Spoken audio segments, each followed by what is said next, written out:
Well, something that's not perfectly normal is the way that we're treating the law enforcement community in this country, and we saw that flare up over the weekend. I don't know if you saw this story, but probably most of you have. If not, you need to check it out. 2 Los Angeles County Sheriff's Department deputies were shot in what was almost an assassination. It was clearly an assassination ambushed attempt. Mm-hmm. Yeah, they were ambushed down in Compton Saturday evening at 7 p.m. They were sitting next to one of the train stations in their car, and somebody kind of ran up from behind the car, opened fire on them.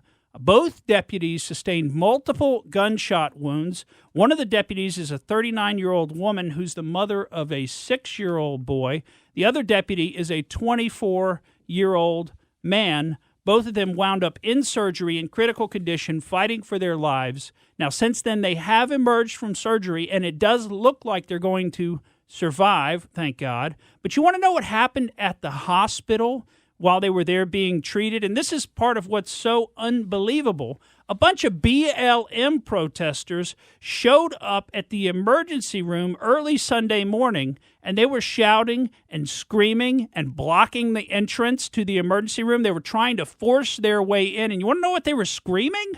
You want to know what these people were screaming, these protesters, these rioters? They were screaming, "We hope they die.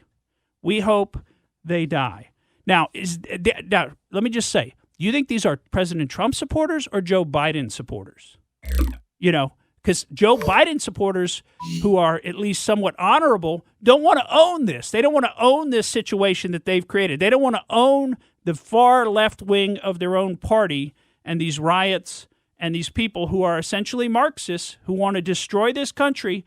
They don't want to own that. And they try to say that those are not supporters of Joe Biden. But those are exactly the people that are supporting Joe Biden and Kamala Harris and their Trojan horse that's going to try to bring socialism and communism into this country, to defund the police, to destroy law and order in our society and totally destroy our civil society and tear the country apart for purposes of violent revolution. That's exactly what they're doing. We see it over and over and over again. One of the worst examples was just this weekend, and if you think this is going to be the end of it, think again. These kind of things are going to keep happening. They've been happening in New York City. They've been happening in Portland.